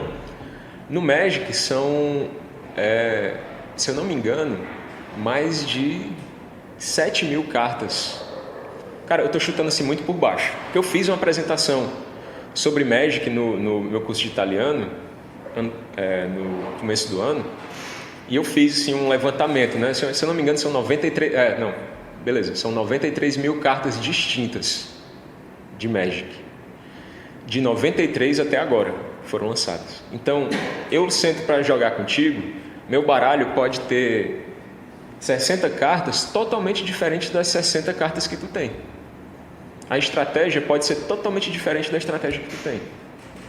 E pra mim ele é muito um jogo de lógica. Tipo, eu gosto de jogar xadrez também, né, que eu falei. E tem as estratégias e tal. O fator que me chama muita atenção no Magic também é que, além de eu ter que pensar nas minhas jogadas possíveis, eu tenho que antecipar as tuas, sem saber qual é o teu deck. Ou o que é o deck? Deck é o baralho, foi mal. Eu tenho que descobrir qual é o baralho com que tu tá jogando, qual é a tua estratégia, enquanto a gente tá jogando, né? Mas tipo assim, voltando, né? O que é o Magic? O Magic ele é um jogo de cartas colecionáveis que ele existe desde 1993. E basicamente tem vários formatos, mas o formato que eu jogo, que é um formato mais barato, você joga com 60 cartas. Não pode haver mais do que 4 cópias da mesma carta no baralho. Então, de 60 cartas, eu posso ter 4 repetidas. 4 repetidas. Não mais do que isso. Mas eu posso ter menos, eu posso ter uma carta só, uma cópia só. Os dois jogadores se enfrentam, né? Um jogador enfrenta o outro, os dois têm 20 pontos de vida iniciais e o jogo termina quando um dos jogadores fica com 0 pontos de vida ou as cartas do baralho acabam. Porque todo turno, né? O que é o turno? É a vez de jogar. Se eu começo, eu passo a vez para ti, Marcelo, aí tu vai, a primeira coisa que tu faz é tu compra uma carta do teu baralho. Tu pega uma carta do teu baralho. E inicialmente, né, você pega 7 cartas iniciais e aí com essas 7 cartas você vai começar o jogo. E a cada turno subsequente você puxa mais uma carta. E aí o jogo acaba quando ou um dos dois está com 0 pontos de vida ou quando as cartas do baralho acabam, que pode acontecer. E tem um tempo ou não? Pode durar dias? Não, o tempo é 50 minutos.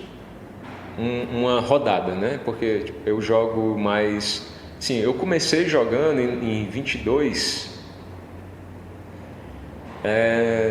no formato que a gente chama de for fun, que é só assim, é brincadeira, né? Tipo assim, as regras não são tão bem aplicadas, o formato não é bem definido e tudo e tal. É por diversão mesmo, de brincadeirinha. E eu comecei a jogar mais competitivamente em 2023. E aí no competitivo tem essa estipulação de tempo, que você tem 50 minutos para acabar a partida. Se chegou nos 50 minutos e a partida ainda não terminou, os dois jogadores eles recebem 6 rodadas. A atual, né, tipo assim, acabou na minha vez, acabou 50 minutos, rodadas. Então eu tenho uma jogada, tu tem outra, eu tenho mais uma, tu tem mais uma, eu tenho mais uma. Quando chegar em ti, acaba o jogo. Se ninguém ganhou, fica empatado. E é isso. E aí... Não, pode falar.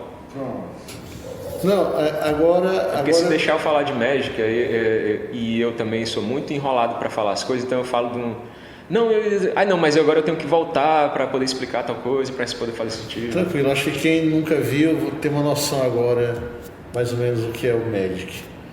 Eu queria agora que você indicasse para alunos do ensino médio 3 filmes, 3 séries, 3 livros e 3 quadrinhos. Vamos lá, filme primeiro, né? Cara, eu acho que Gênio Indomável é um filme muito bom. Filmaço. Matrix. O primeiro, Matrix. E... Poxa, cara, eu tenho medo de falar assim, porque são só 3, né? Aí eu vou e falo um, aí depois eu me lembro... Não, mas pode, se quiser falar mais, mas no mínimo 3. Certo. E... acho que O Poderoso Chefão. Para muita gente, o melhor filme do mundo, né? Principalmente o 1 e o 2. É. E aí, série? 3 séries. Série. De comédia, eu gosto muito de Community. Que é uma série que se passa numa faculdade. Numa universidade. Fringe. Que é uma série de ficção científica. Que é aquela ficção científica do absurdo, né? Absurdo. Do cientista maluco. Onde a vaca está ali presente no laboratório do cientista maluco.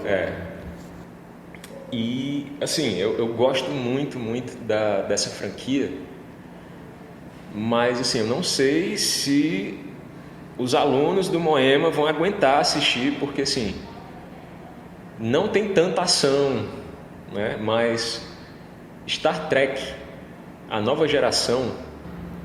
Com Jean-Pierre Picard. Sim, Jean-Luc Picard. Ele... é uma série muito boa. É boa. Muito boa e tem assim, muito... Porque o que é bom da ficção científica? A ficção científica ela é uma alegoria de problemas atuais. Então, você vai ver no Star Trek discussões sobre livre-arbítrio, escravidão, racismo, direitos das pessoas trans. Isso no começo dos anos 90. Inteligência artificial. Isso no começo dos anos 90, que são assuntos que a ficção científica ela pega, coloca numa maquiagem e te devolve. E aí você acaba pensando naqueles assuntos de uma maneira que talvez você não pensasse se você visse num jornal, né? E a sequência, assim, eu vou roubar, viu? Porque, assim, porque Star Trek, a nova geração, Star Trek, Deep Space Nine e Star Trek Voyager. Voyager eu nunca assisti. A Voyager é a mais fraca das 3, mas Deep Space Nine, principalmente, nossa, é assim, é um tratado sobre guerra, que é totalmente diferente da abordagem normal do Star Trek, que é sobre exploração espacial pacífica. Ela é sobre guerra. E ela é claramente uma alegoria do Afeganistão, ocupado primeiro pela União Soviética e depois pelos Estados Unidos.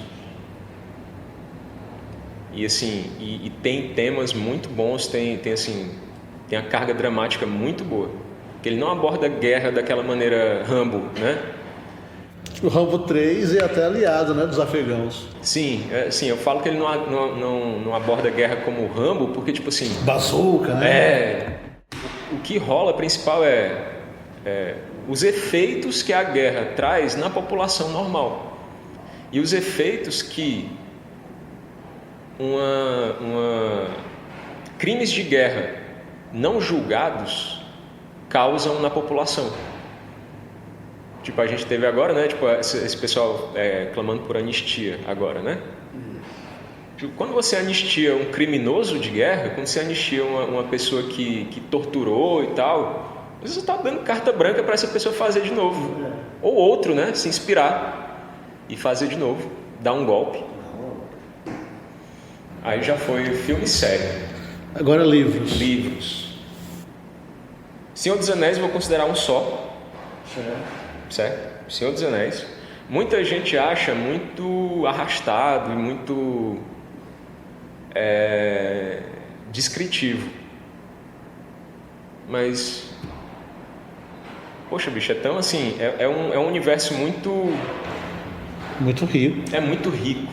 Talvez seja o universo, pelo menos se não for o mais, é um dos mais ricos, né? Porque para quem gosta de línguas, por exemplo, é um prato cheio, né? O cara criou línguas dentro do universo. Sim, vale muito a pena. Porque quando você descreve uma coisa, é porque você quer que a pessoa imagine aquele cenário. Eu dizer que eu fui ali comprar um negócio e voltei. Beleza, o que tem de interessante nisso? Né? Eu tenho que fazer uma descrição. Então. Senhor dos Anéis é um. Aí. Apesar de não ter lido tudo, eu gosto muito da Torre Negra. Sim. O que eu li. Os 3 livros da Torre Negra, né? Torre Negra é muito bom. E. Dom Casmurro. Dom Casmurro é muito bom. E 3 quadrinhos. 3 quadrinhos. Talvez quadrinhos para iniciar esses meninos. Vou dar. Sim, você pode começar eu vou falar 3 geral e 3 para iniciar. Tá. 3 geral, né?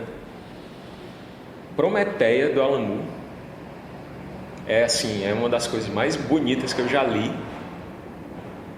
Que o Alan Moore ele é o melhor escritor de quadrinhos que existe. Vivo. E talvez tem algum escritor de quadrinho melhor que tenha morrido? O Will Eisner é muito bom, cara. Não, o Will Eisner é muito bom, mas eu acho que ele é muito bom na narrativa. Ele é mais um desenhista e tal. Mas assim, o Alan Moore é, assim, na minha opinião. Não, o ótimo é... Pois é. Assim, eu fico até assim, né? Tipo... Porque se eu for dar 3, os 3 melhores quadrinhos que eu já li, é Alan Moore. Monstro do Pântano. E... Pronto, Prometeia, Monstro do Pântano e... Pronto, para não ficar só no Alan Moore, Super-Homem All-Star, do Grant Morrison, que é tretado com Alan Moore, inclusive. Que em português é Grandes Astros Superman. É muito bom. Tem um desenho animado, mas o desenho animado não é tão bom. Os desenhos animados deixam a desejar. Porque você tem que condensar 12 edições num desenho de 1 hora e meia. E aí, introdutórios. Cara...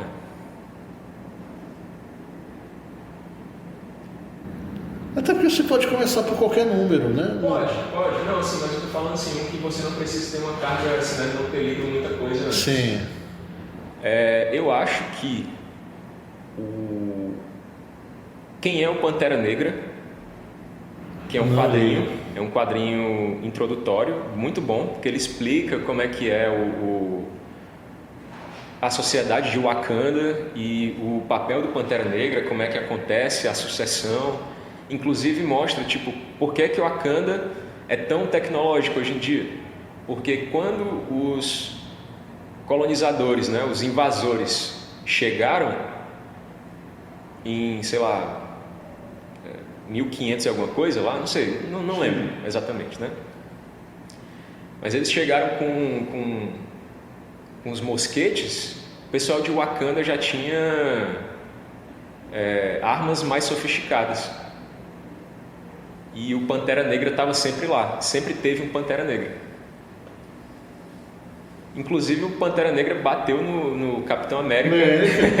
É nessa HQ que ele dá leva uma surra que nem presta. Leva uma surra e depois ele... Porque ele vai atrás do Vibranium, não é isso? Acho que é. E aí, beleza. Quem é o Pantera Negra, que é muito legal.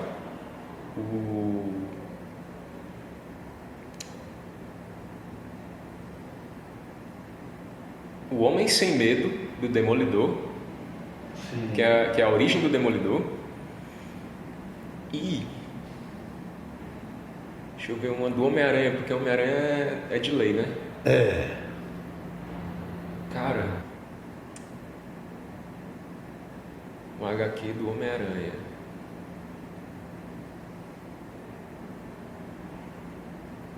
A Última Caçada de Kraven. Pronto. Ela é muito boa. Não é tão introdutória, mas tudo que você precisa para entender tá lá. E o Homem-Aranha também não é um personagem que precisa de introdução hoje em dia, né? E qualquer coisinha tem as notinhas de rodapé. Tem. Né? É muito bom. Dieguinho, tem alguma pergunta que eu não fiz para você e queria que eu fizesse?